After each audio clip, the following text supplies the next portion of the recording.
In the UK, we have just gone into lockdown 3, and if that's starting to sound like a dumb movie, it is starting to feel like one too.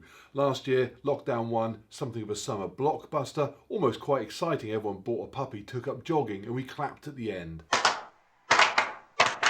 All right, let's go! Let me hear it! Lockdown 2 was stretching it a bit. It's no Empire Strikes Back. And now lockdown 3. This is some Steven Seagal past his prime rubbish that no one's going to the movies to watch.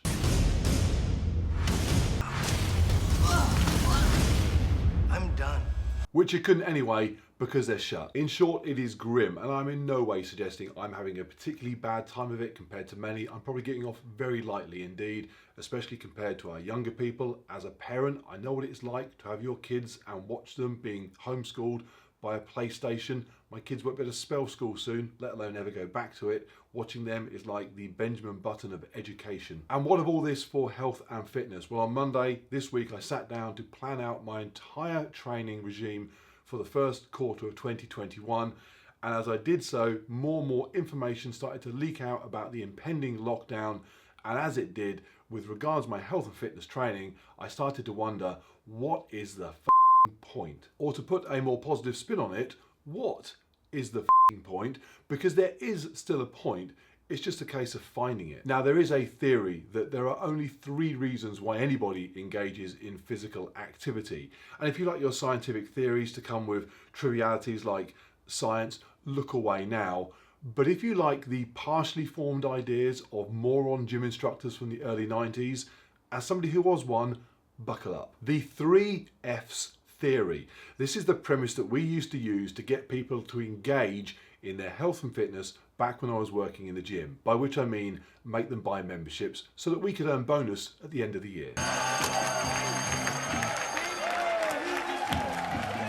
Everybody have a good week! Anybody that was humming and hawing about whether or not to sign up, we'd find out which of the 3 F's was most likely to appeal to their needs. The 3 F's are fighting, and fear of death. These are the 3 things that since the dawn of time, humans have had to take very seriously in order that thousands and thousands of years later, we can be here today, locked up in our houses. And because of that, if you can appeal to one of the 3 F's for somebody, it will trigger in them a motivational response that is primal, and they are hooked. They will think, if I do that exercise, I will get that result. And wanting that result is something that they just need. It is genetically within them. And if you're an actual scientist watching and listening to this and still here, you're doing well. There is more to go. And if you're thinking, how do the primal requirements of a caveman affect us today? Trust me, they still do. We may have altered over time how we regard successfulness in the F's, but we still do want that success. Let's go through them. First of all, back then, if someone came in the gym for a tour and their first question was, how many mirrors have you got? And their second question was, can you take the preacher curl and put it in front of the aerobic studio? We knew what we were dealing with. That person is getting a program that is 85% chest and biceps. And of course, the modern version of that, how do I look obsession? It's Instagram, it's Facebook, it's YouTube. Is there any more obvious a look at me mating ritual than social media? And I'm not saying that people that want to look good are personally wanting to ensure survival of the species in some sort of primal sense. What I am saying is that their motivation is a leftover trait from that original primal requirement. I'm a very happily married man, but if I go jogging in the summer with my shirt off, the caveman inside me is thinking, I hope I look good. And the second one is fighting. Back then, if somebody came in the gym and they were looking to train for their sport, that is their hook. We know if we can show them a training program that is going to help them be better, more competitive, to win, to beat others, we have got them. And by got them, I mean sold them a membership, early withdrawal penalties apply for the first 6 months, no refunds, gotcha. Bye-bye.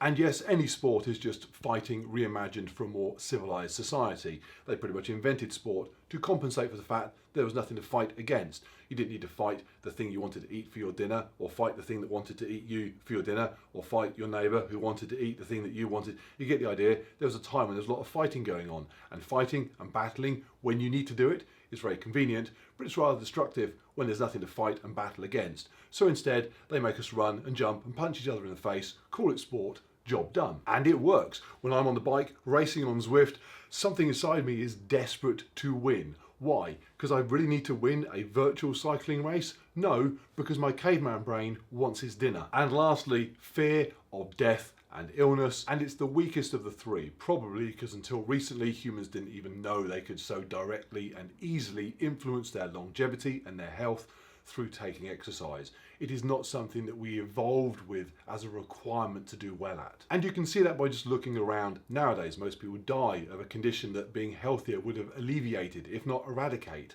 Most people are overweight. The bottom line is, if people were as passionate about avoiding things like heart disease in later life as they are about f***ing and fighting, then Instagram will be full of tanned and jacked 80-year-olds. Back in the gym, the only time we got any real traction appealing to somebody because of the fear factor was when they were sent to us by their doctor already in poor health, at death's door sometimes, on their second or third heart attack, often accompanied by a note saying, don't let this person anywhere near the treadmill or the preacher curl, especially if you've still got it facing the aerobic studio.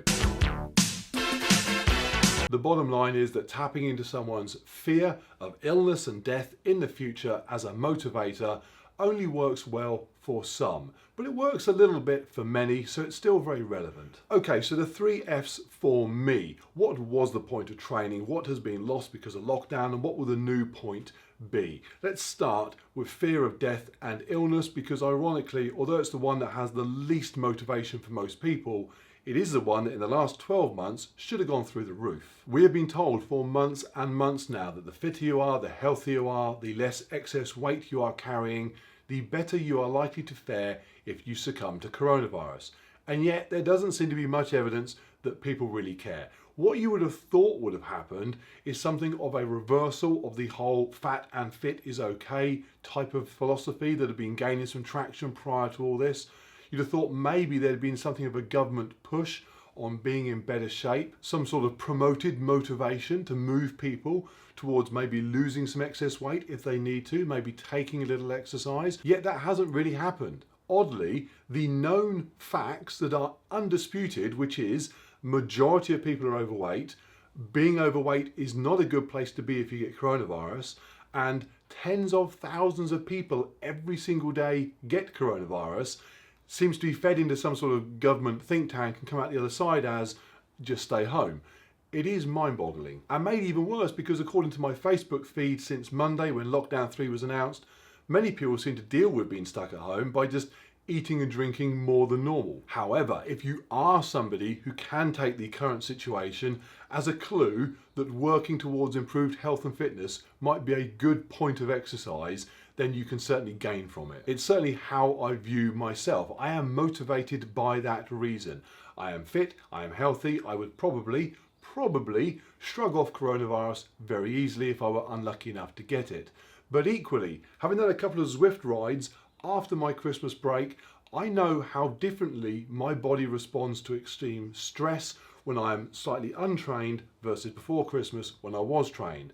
And I can assure you, whether it is chasing down podiums or fighting off illness, I want my body to be working as optimally as possible. So for me, it's certainly not the main point of exercising, but there will always be a part of me that responds positively to the fear of death and illness by exercising to counter it. And then the two big ones, fighting first of all. My inbox at the moment is a race rescheduling nightmare. I've got races that should be happening in January, getting moved to later in the year.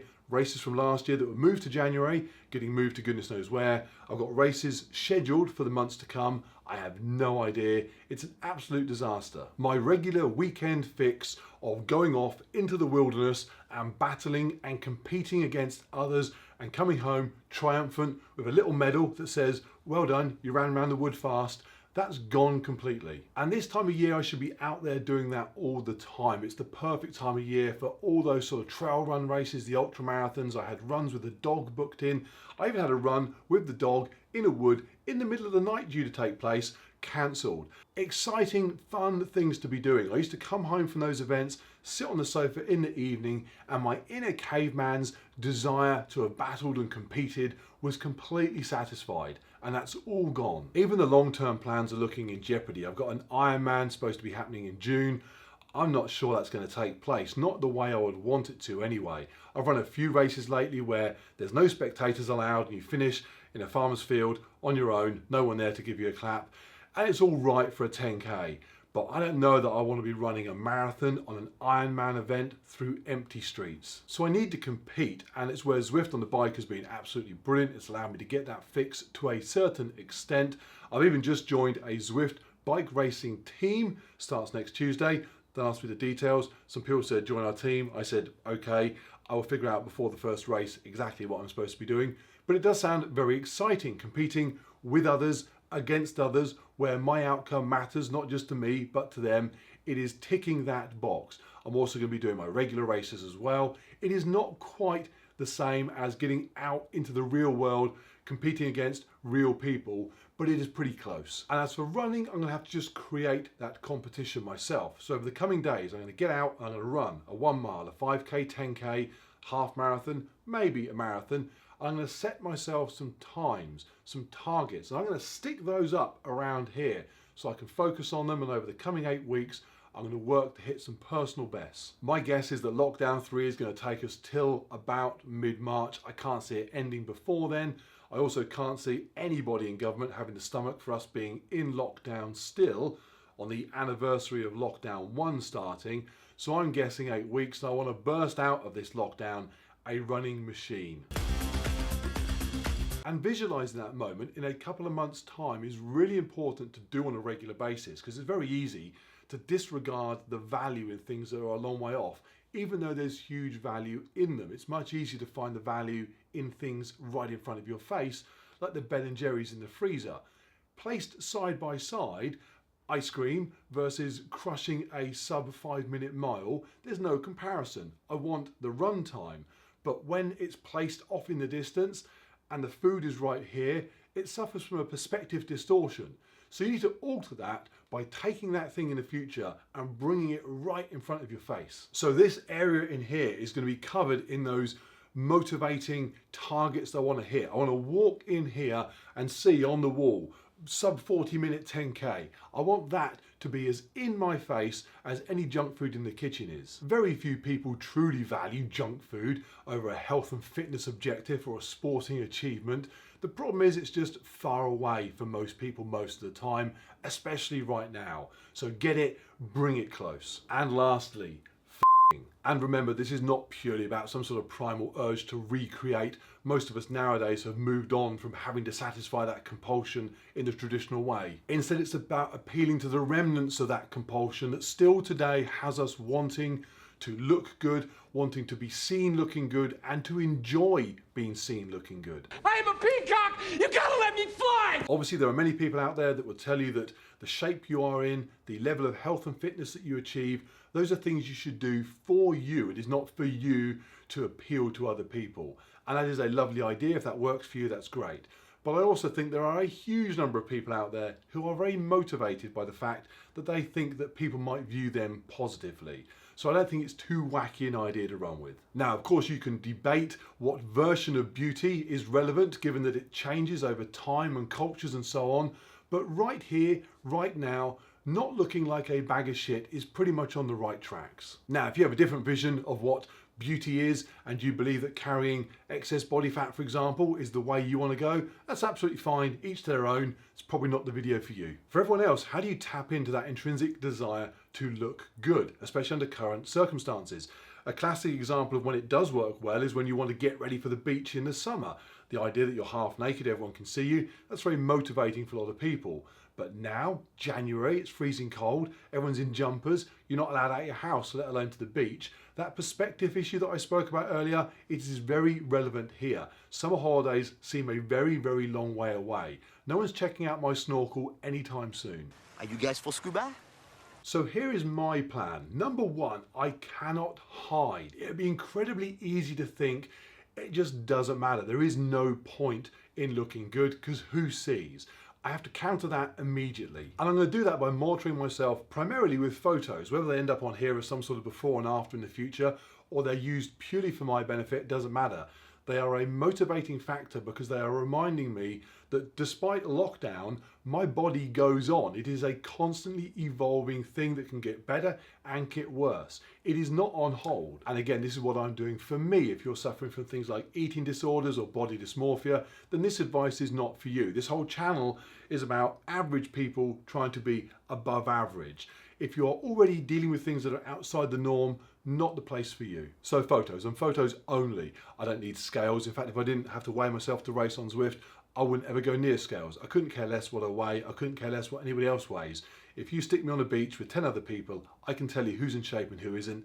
I don't need to weigh them. And lastly, in the absence of social mixing, if you are lucky enough to find yourself locked down with someone whose opinion about how you appear to be is one you care about, then get their buy-in to what you're doing. Clearly, under normal circumstances, if that person isn't particularly fussed about what you're doing, that's okay. You can compensate by getting that confirmation from other people. If you lose a few pounds, whatever, Agnes in accounts can say that you're looking good, or the receptionist at your gym, or your greengrocer. It doesn't matter. But right now, lockdown, waiting to hear from Agnes in April is not going to cut it. If you can, find someone close to you at the moment that can give you that feedback. I have been in situations before where you are close to somebody who you would want to respond positively to what you're doing, maybe to acknowledge a bit of weight loss, and they don't do that. It is not positive. If you tap into thousands of years of evolution to spend months getting yourself into a place where you feel you are better able to appeal to others, and the people you want to appeal to say, yeah, whatever, that is a fast track to Haagen-Dazs. So tell the people that you care about what you're doing, what you're trying to achieve, what you're looking to get out of it. Get their buy-in, get their acknowledgement, get their help if nothing else, especially in regards to things like not filling the house with junk, not offering you second portions of dessert, not suggesting another takeaway that week. Having people on board acknowledging what you're doing is invaluable. And also just make sure they don't go the other way either. I can remember being about 19 stone when I'd already lost a good 3 if not 4 stone at that point.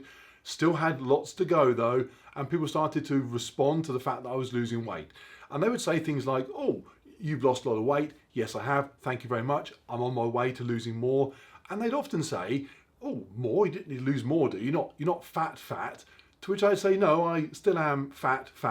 And they'd say, yes, but you're tall. Yeah, tall and fat. What are people doing? I don't know whether it is a desire to be polite or a desire not to offend, or in modern times, a fear of fat shaming. It is not constructive. If somebody is on a path to improving themselves and they have further to go, all you need to do is to be supportive of that, not to tell them, nah, that's enough, leave it there. Obviously, if you have genuine concerns and believe that people's perception of where they need to get to is warped and misguided, that's a different thing. That wasn't the case for me though. I was 19 stone, fat, and needed to lose more weight, and people were saying, yeah, but you wear it well. Shut up, you're not helping. Okay, so that is my plan to find a point to exercise when otherwise it could all seem a little bit pointless.